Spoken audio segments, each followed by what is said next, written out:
On Friday, President Obama gave what could be his last full news conference. He reflected a bit on his time in office. I always feel responsible. I felt responsible when kids were being shot by snipers. I felt responsible when millions of people had been displaced. There are places around the world where horrible things are happening, and because of my office. Ta-Nehisi, he also went on to say that what I can say with confidence is that we've done what works, that I can prove. I can show you where we were in 2008, and I can show you where we are now, and you can't argue that we're not better off. I'm here with Ta-Nehisi Coates, who has a piece in The Atlantic for next month, and it's called My President Was Black. In that press conference, President Obama seemed to be saying, here's what I've done. Does he face a different standard as an African-American president, or we're in politics, every president's going to try and defend their legacy? Yeah, I mean, at this point, no, I don't think so, because we're into this, lame duck period. I would say certainly throughout his 8 years, yes, he did. And I think he was very aware of that. I think the people around him were very much aware of that. I think if you look at the way in which, he went about his campaign, he was very, very conscious of it. But I think he was also uniquely situated for that stand in a way that maybe someone else might not would have been. You wrote that he walked on ice and never fell. What does that mean? Well, I can't take credit for that. That's Run DMC. Yeah. Yeah, but you put it in this context, right? That's part of what writing is. I did. What I thought, like, the whole challenge of governing a country, with a majority white population, and thus, being, the representative of that population, and at the same time having your roots in a community which, to put it mildly, for long periods of its history, had not been a beneficiary of the policy of that country. That's a very, very, very difficult spot to be in, to be within and to be without, at the same time. And I don't know that we've appreciated how difficult that actually was. I think as historians go back over this period, they'll really, begin to see it. And you carefully trace his unique place within that community that you're talking about. You said that he said something to the country, something virtually no black person can, but every president must. I believe you. What gave him the ability to say that? Well, the president is unique, right? And the president isn't just unique because he's biracial, because his mom was white and his dad was black.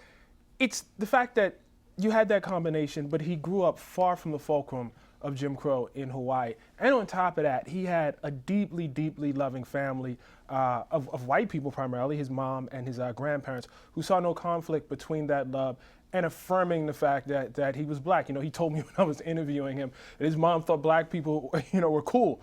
Now, you can sort of, grimace at that or laugh at that, but it's much better than the alternative, which many people, who were the result of biracial unions during the time the president was born, would have faced in this country. So what he had was a community of white people who were very, very close to him, who loved him. As I, said in the piece, he saw the best of white America in the most intimate way possible, and thus was able to communicate a kind of trust that, honestly, I think African Americans who were raised, for instance, how I was, and as he said, even as his wife was, have a much, much more difficulty demonstrating. You have covered him over 8 years. He also wrote about this topic himself in his own book. What's your sense of his arc, of his evolution on this question that, he wrote a whole book that was praised before he was ever a politician. Right.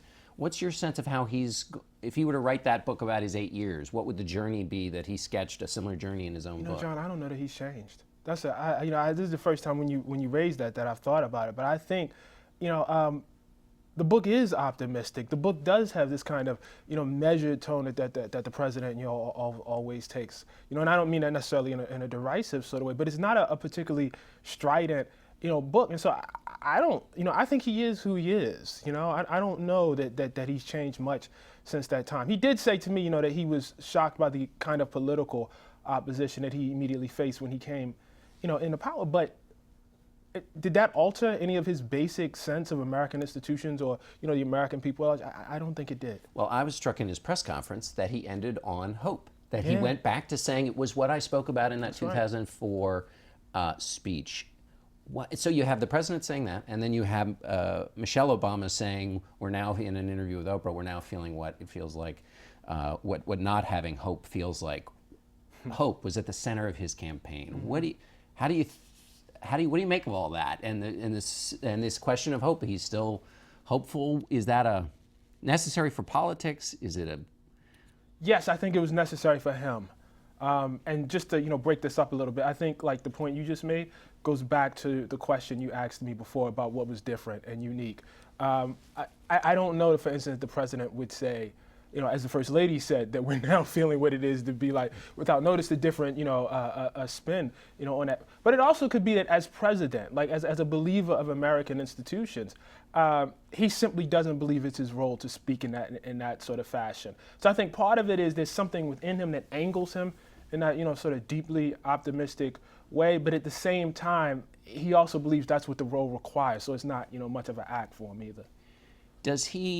Why do you think he wanted to talk to you at such length? You have written about this. Well, to be fair, you've written about... I'm serious. This is not false modesty. No, I know, I understand. But does he feel like he's been misunderstood in the African American community, and was he trying to make a case? See, that's the hard thing about it. No, I mean, if you said, like, obviously I've written some things that have been critical of the president, right? And if you took the president's position, and I've never been under any illusion about it, if you took the president's position and my position, and you polled the African American community, I think it would come out about 80-20 in his favor. He's hugely popular among, black folks. So why, certainly in talking to me, he didn't need me to interpret him. Yeah. For African Americans, I could use some of his popularity to rub off on me. So it wasn't that. To be honest with you, I mean, the whole time I was going through it, I don't know why. I don't know why, because he could have picked somebody who was more in agreement with him. And to be honest with you, I think there were people on his team who felt that way. But isn't that why he picked you? Because you weren't in agreement with him, and you've been reporting this issue, not just thinking about it, but reporting it out. So tell me what you're reporting. Where did you start when these conversations started? And was it the same place where you ended up? And if not, what did you discover along the way? Well, I was always amazed. You know what I mean? I was always deeply impressed with the president, even when I was critical of him. As an intellect, as a person, as a piece I wrote in 2012. He was the first, not just the first African American president, but the first president who could credibly teach a course in an African American studies department. I mean, his knowledge of race was just that thorough and that complete. In addition to that, as I writing the pieces, I saw in several off-the-record conversations, he has just a deeply curious and active mind. It's something to, see it at work.